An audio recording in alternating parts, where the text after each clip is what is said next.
Tapi bukan berarti tidak tertarik untuk jabatan presiden, mungkin saja. Kalau kansnya besar, why not? Tapi kalau kansnya tidak besar, elektabilitasnya tidak tinggi karena memang tidak pernah disebut mungkin dalam survei yang setengah terbuka, maka sangat mungkin Habib Rizik akan menjadi kekuatan Anies kembali sebagaimana Pilkada 2017.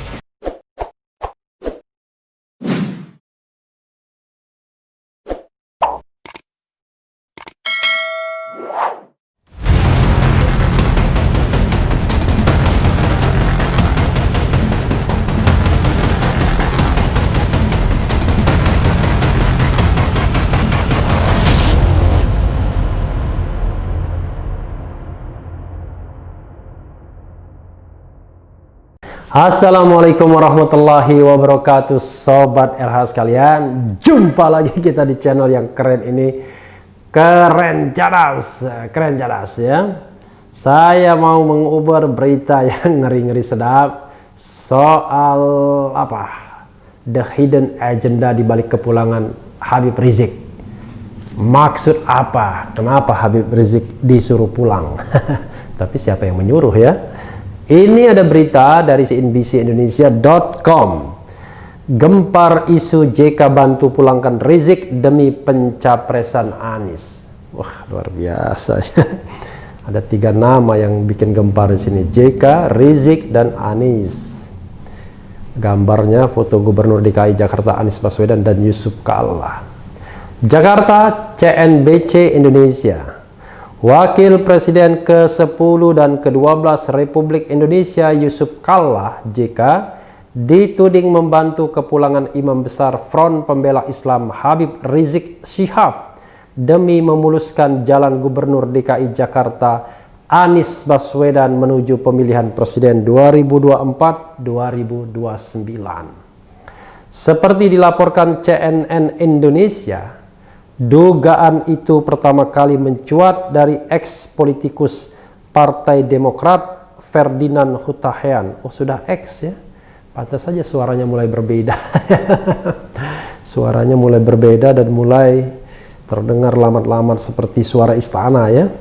Di akun Twitter Ferdinand Hayan 3. Dalam cuitannya, Ferdinand menggunakan 3 istilah untuk menyamarkan nama tokoh, yaitu Chaplin, Presiden, dan si Asu, pemilik bus edan.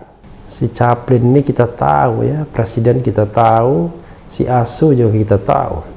Awalnya dia mengakui kehebatan tokoh Chaplin yang membawa uang sekoper untuk membereskan semua urusan di Arab Saudi. Menurut Ferdinand, langkah itu dilakukan Chaplin untuk melancarkan agenda politik pada 2022 dan 2024. 2022 itu pemilihan gubernur DKI ya. Masalahnya adalah digelar atau tidak, itu yang menjadi hot issue karena ada dugaan pemerintah enggan menggelar pilkada pada tahun 2002 dan akan menarik pilkada itu ke 2024 sebagai pemilihan langsung pasca pemilu dan pilpres. Itu skenarionya. Jadi kalau dikaitkan dengan eksistensi Anies Baswedan yang jabatannya akan berakhir 2022, maka 2022 hingga 2024 itu Anies Baswedan akan menjadi pengangguran. Kira-kira begitu ya. Politik kadang-kadang harus diomongkan apa adanya ya. Hebat juga si Chaplin, bawa duit sekoper ke Arab, bayar ini itu beres semua. Agenda politik 2022 menuju 2024 sudah dipanasi lebih awal. Cuit Ferdinand pada Rabu 4/11 sebagaimana dikutip CNN Indonesia. Tampaknya Presiden akan sangat disibukkan oleh kegaduhan rekayasa Chaplin demi anak emasnya si Asu, pemilik bus edan, sambung cuitannya. Wah, luar biasa ya. Walaupun tidak langsung menggunakan atau menyebut nama, tapi ini nama yang asosiatif ya. Sejumlah pengguna media Twitter pun riuh menanggapi cuitan Ferdinand tersebut dan mulai mencocokkan istilah-istilah pengganti tersebut dengan nama sejumlah tokoh nasional. Salah satunya akun Bapak Kepaki yang mempertanyakan apakah istilah yang digunakan Ferdinand itu merujuk ke JK dan Gubernur DKI Jakarta Anies Baswedan. Chaplin sama dengan JK, Bus Edan sama dengan Anies. Gitukah? Cuit akun Bapak Kepaki menjawab cuitan Ferdinand Rabu. Setelah itu, sejumlah akun kemudian mengomentari cuitan Ferdinand mengunggah berita atau foto kepulangan Rizik dari Arab Saudi. Saat dikonfirmasi mengenai cuitan itu, Ferdinand enggan menjelaskan nama-nama tokoh yang dimaksud dalam istilah-istilah tersebut. Namun, ia tak bisa melarang publik berasumsi dengan menyebut bahwa tokoh-tokoh yang dimaksud dalam cuitannya tersebut adalah JK dan Anies. Luar biasa. Ini namanya berpirau melawan ombak. Jadi biar kita terus melaju, maka ombak jangan dilawan, tapi kita tetap melaju ya, melewati ombak tersebut. Ia menegaskan serangkaian agenda serta peristiwa politik nasional di hari mendatang akan mengonfirmasi cuitannya tentang peran Chaplin yang dia maksud. Menurutnya, Chaplin akan tetap menjadi sosok di balik layar sebagai dalang yang memainkan wayang di panggung politik nasional. Ferdinand pun menerangkan salah satu agenda politik nasional yang akan mengonfirmasi cuitannya ialah Pilkada DKI Jakarta yang diupayakan bisa terlaksana pada 2022 mendatang. Dia berkata, pelaksanaan pemilihan pasangan gubernur dan wakil gubernur di Jakarta akan menjadi jembatan untuk pertarungan pada pemilihan Presiden Pilpres 2024 ya. Lebih lanjut, Ferdinand berpendapat pernyataan Ketua Umum PDIP Megawati Soekarno Putri dalam acara Dialog Kebangsaan, Pembudayaan Pancasila dan Peneguhan Kebangsaan Indonesia di Era Milenial yang menyebut Jakarta kini menjadi amburadul merupakan bagian dari permainan politik yang terkait dengan cuitannya soal Chaplin dan Bus Edan. Menurutnya, pernyataan Megawati mengonfirmasi bahwa mesin politik jelang Pilpres 2024 sudah mulai dipanasi sejak saat ini. Fair juga dia. Seharusnya dilihat kenapa Mega harus komentar tentang Jakarta. Kalau sudah ikut komentar politik lokal Jakarta, berarti ada sesuatu yang terjadi yang tidak terlihat kasat mata. Terjadi pertarungan politik tingkat tinggi imbuhnya. Di sisi lain, Ferdinand enggan berkomentar soal pertemuan antara Anies dan Rizik di Petamburan, Jakarta Pusat, Selasa 10 November 2020 malam, sebagai bagian yang mengonfirmasi cuitannya tentang Chaplin dan Bus Edan. Ia hanya berkata bahwa pertemuan itu bisa disebut sebagai bagian dari pemanasan politik jelang Pilpres 2024. Saya hanya bisa bilang itu adalah bagian dari pemanasan politik. Tapi saya tidak bisa katakan bahwa mereka adalah yang ada di dalam cuitan saya. Kalau cuitan saya semakin cocok dengan lapangan, mungkin kebetulan saja, tutur Ferdinand. Luar biasa ya, menghindarnya Ferdinand ya. Ini ada bantahan JK, rupanya JK sudah membantah ya. Juru bicara JK Hussein Abdullah, masih juga ya jubirnya Hussein Abdullah ya, membantah mentah-mentah asumsi tentang upaya JK dibalik pemulangan Rizik ke Indonesia. Menurutnya hal itu hanya dilakukan orang yang suka mencocok-cocokkan informasi, meski sebenarnya tidak berkaitan satu sama lain atau cocokologi. Ini kan kadang-kadang dengar ini, itu terus tweet bikin cocokologi.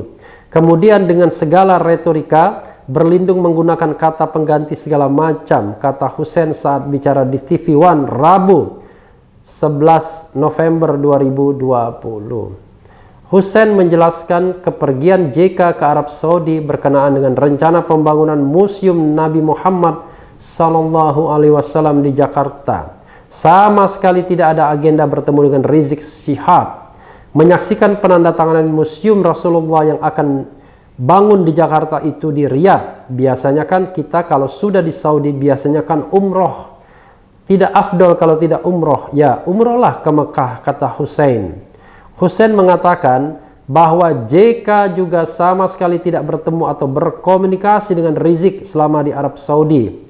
Dia juga membantah asumsi JK membawa banyak uang agar Rizik bisa pulang ke Indonesia dan menjalankan agenda tertentu. Tidak ada, itu sudah jelas agendanya. Bertemu tokoh dunia yang mensponsori pembangunan museum itu. Kalau ceritanya bawa duit sekoper, kita harus bikin reportnya tuh, dicatat, katanya seraya terkekeh. Di sisi lain, FPI juga membantah ada campur tangan orang lain seperti JK di balik kepulangan imam besarnya. Itu tidak benar. Di balik kepulangan ini ada Allah Subhanahu wa Ta'ala, bukan lagi makhluk di balik kejadian ini, kata tim bantuan hukum Front Pembela Islam FPI Aziz Yanuar saat dihubungi cnnindonesia.com Rabu 11 November 2020. Ini CNBC Indonesia dan CNN.com ini kakak adik ya, kayaknya pemiliknya sama di Indonesia. Menurutnya, dukungan kepulangan Rizik justru mengalir dari massa umat Islam di Indonesia. Jutaan umat yang merepresentasikan umat Islam menyambut beliau dengan santun dan akhlak baik, kata Aziz. Rizik pulang ke Indonesia pada Selasa 10 November 2020. Dia disambut massa yang menunggu di Bandara Soekarno-Hatta dan markas besar FPI di Petamburan. Kepulangan Rizik kali ini merupakan kali pertama setelah kurang lebih 3 tahun menetap di Arab Saudi sejak 2017 pasca Pilkada DKI ya. Bicara soal Pilpres, JK pernah ditanya apakah berminat menjadi presiden via kontestasi pada tahun 2024. JK mengaku karir politiknya telah selesai. Hal itu diungkapkan JK dalam wawancara khusus bersama Karni Ilyas dalam program Karni Ilyas Club yang dikutip CNBC Indonesia Minggu 8 November 2020. Saya kira sudah lewat waktunya, saya sudah lewat waktunya di politik lah, ujarnya. Karni lantas menyinggung sosok presiden terpilih AS Joe Biden yang memiliki usia tidak jauh dengan JK. Biden lahir pada 20 November 1942, sedangkan JK lahir pada 15 Mei 1942 ya, tapi kan pilpresnya nanti 4 tahun lagi, dan Joe Biden apakah akan nyalon lagi atau tidak ya. Artinya sekarang JK 78 tahun, nanti menjelang 82 tahun, lebih muda dari Mahathir Muhammad ya. Joe Biden sama dengan umur saya, tapi kalau 2024 umur saya sudah 82, kata Ketua Umum Palang Merah Indonesia itu sembari tergelak. Karni kemudian menyebut sosok ex-Perdana Menteri Malaysia Mahathir Muhammad. Seperti diketahui, Mahathir menjadi PM Malaysia pada 2018 dalam usia 93 tahun. Berarti sekarang sudah 95 tahun Mahathir ya. Menurut JK, Mahathir selalu menjadi acuan terutama dari sisi usia tatkala menjabat sebagai kepala negara, kepala pemerintahan. Saya bilang sama dia, saya ketemu Pak Mahathir beberapa tahun lalu di Tokyo dalam sebuah pertemuan. Saya bilang, Pak Mahathir, Bapak ini mengubah struktur umur di ASEAN, semua orang mengacu ke Bapak. Tiba-tiba saya merasa jadi muda, saya bilang, ujar JK sambil tertawa lepas. Lebih lanjut, dia menegaskan tidak berminat menjadi presiden melalui pemilihan umum pada tahun 2024. Ia menyebut sudah cukup menjadi wapres selama 2 periode yaitu 2004-2009 bersama Presiden Susilo Bambang Yudhoyono SBY dan periode 2014-2019 bersama Presiden Jokowi. Ya, sebenarnya JK akan berminat kalau elektabilitasnya nomor 1. Tapi kalau elektabilitasnya tidak masuk bahkan 10 besar, ya terlalu berlebihan kalau dia berminat menjadi calon presiden. Hal sama berlaku juga pada Megawati Soekarno Putri yang usianya lebih muda. Megawati kelahiran 48, lebih muda 6 tahun dibandingkan wakil presiden JK ya. Jadi kalau Mega mau maju pada 4 tahun ke depan, ya usianya pun baru 76 tahun, lebih muda daripada Joe Biden. Tapi sekali lagi, itu seandainya ia masuk dalam peringkat 1 dalam elektabilitas hasil survei. Tapi sekarang kita tahu yang berada di frontliner itu adalah 1 Ganjar Pranowo, lalu Prabowo Subianto, Anies Baswedan. 3 orang inilah yang selalu berada di garda terdepan. Kenapa begitu? Ya mungkin cara surveinya juga. Kenapa? Karena imajinasi surveyor dan publik JK tidak akan nyalon lagi, Mega tidak akan nyalon lagi, sehingga namanya tidak dimunculkan dalam mungkin shortlisted ya. Nah, biasanya kan kalau survei semi terbuka itu ada shortlistnya dan ada nama dan lain-lain. As long as Anda masuk dalam shortlisted, maka sesungguhnya peluang untuk terpilih ya cukup besar ya. Tapi kalau tidak masuk shortlist, ya memang ribet juga. Karena ingatan publik kan tidak mudah kalau Anda tidak sangat populer. Nah, selain 3 nama itu, ada nama Ridwan Kamil, Sandiaga Uno. Ya 5 itu saja. Belum muncul nama-nama yang juga kerap sudah disebut seperti Gatot Nurmantio misalnya. Atau juga calon-calon lain seperti Puan Maharani. Atau juga Khofifah Indar Parawansa misalnya. Atau juga pasti berminat juga Mahfud MD ya. Tapi karena publik berpikir 2024 itu adalah generasinya Anies Baswedan, Ganjar Pranowo, Ridwan Kamil, plus yang seniornya Prabowo Subianto, maka yang terjadi adalah hanya nama-nama itu yang beredar. Tapi coba kalau shortlistednya ditambah ya, Gatot Nurmantio, Giring Niji, Puan Maharani dan lain sebagainya, mungkin konstelasi akan lebih berubah. Tapi yang jelas masih ada 4 tahun lagi Sobat RH sekalian. Nah, bagaimana kaitan dengan Anies Baswedan, Habib Rizik dan JK? Sederhana sekali Sobat RH sekalian, ini soal kedekatan, chemistry ya. Walaupun ya secara kultural dan juga dari sisi ya kedekatan sosial politik barangkali, karena kebetulan ada hubungan-hubungan yang dekat. Sebagai contoh misalnya dalam Pilkada DKI Jakarta 2017, jelas JK berbeda dengan mainstream istana pada waktu itu yang lebih mendukung Basuki Cahayapurnama alias Ahok. JK terang-terangan mendukung Anies Baswedan dan Erwin Aksa ya, itu putra dari besan yang bersangkutan yaitu Aksa Mahmud, itu menjadi katakanlah backbone, tulang punggung Anies Baswedan.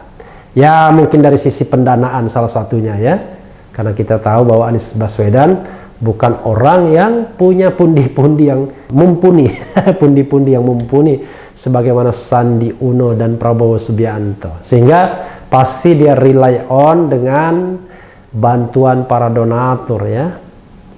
Lalu bagaimana dengan Habib Rizik?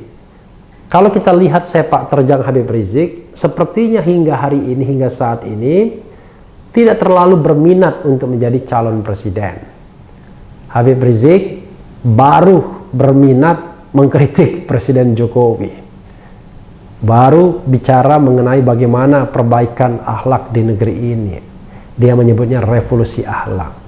Tapi bukan berarti tidak tertarik untuk jabatan presiden, mungkin saja. Kalau kansnya besar, why not? Tapi kalau kansnya tidak besar, elektabilitasnya tidak tinggi karena memang tidak pernah disebut mungkin dalam survei yang setengah terbuka, maka sangat mungkin Habib Rizik akan menjadi kekuatan Anies kembali sebagaimana Pilkada 2017. Mesin yang menggerakkan umat Islam ya, kelompok-kelompok militan, kelompok-kelompok yang mau die hard kepada Anies Baswedan dalam perhelatan Pilpres 2024 mendatang. Tapi Sobat Era sekalian, jelas saya sesungguhnya tidak terlalu tertarik membahas aktor-aktor atau nama-nama calon presiden 2024. Karena kenapa? Yang penting sistemnya dulu yang harus kita bangun secara sehat. Saya tetap menunggu MK membatalkan ketentuan mengenai presidensial threshold. Ini sudah belum ada kabar lagi dari Mahkamah Konstitusi apakah jadi diparipurnakan, diplenokan permohonan presidensial threshold ini. Karena kalau presidensial threshold itu tidak dihapuskan, bisa jadi tokoh-tokoh yang kita sebut ini akan mudah dijegal. Kecuali kalau elektabilitasnya memang moncar benar. Karena kalau misalnya skenario istana dan luar istana tetap dipertahankan, ya ada 2 calon. calon istana mungkin Prabowo Subianto, Puan Maharani, atau juga Ganjar Pranowo, tergantung konstelasi terakhir. Calon di luar istana bisa jadi Anies Baswedan kalau tidak keburu dihadang. Jadi sobat era sekalian, sebenarnya instead of alih membicarakan orang, saya sebenarnya lebih tertarik untuk membangun sistem yang sehat di Republik Indonesia ini dengan menghilangkan presidensial threshold. Buatlah lapangan pertandingan ini untuk semua orang yang berminat menjadi calon presiden, dan itu adalah cita-cita yang sah, ya kan? Siapapun boleh bercita-cita untuk menjadi calon presiden, dan tidak seharusnya penguasa sekarang atau pemerintah yang sedang berkuasa atau kalangan DPR mayoritas membatasi hak tersebut dengan membuat ranjau-ranjau presidensial threshold yang pada 2 perhelatan terakhir ini hanya memunculkan 2 calon yang itu-itu saja. Seolah masyarakat di fait accompli kalau tidak A, B. Kalau Anda tidak mendukung A, berarti Anda mendukung B. Kalau Anda memusuhi A, berarti Anda berkawan dengan B. Padahal tidak demikian. Banyak orang yang ingin membangun sistem yang lebih sehat di Republik ini ketimbang berbicara siapa yang akan mengisi jabatan tersebut. Saya termasuk salah satunya yang ingin melihat ada lapangan playing field yang setara untuk calon-calon. Syukur-syukur ada 3, 5, 7 calon presiden sehingga rakyat Indonesia tidak di fait accompli untuk memilih 1 dari 2 nama saja. Yang penting tetap di channel ini, karena di channel ini Anda akan dirayu, ditipu, dibaperin, dicecar, diuber pula di jalur khusus. Karena channel ini adalah channel yang mengancam, memeras, dan membenci. Jangan lupa subscribe, like, comment, and share. Cheers.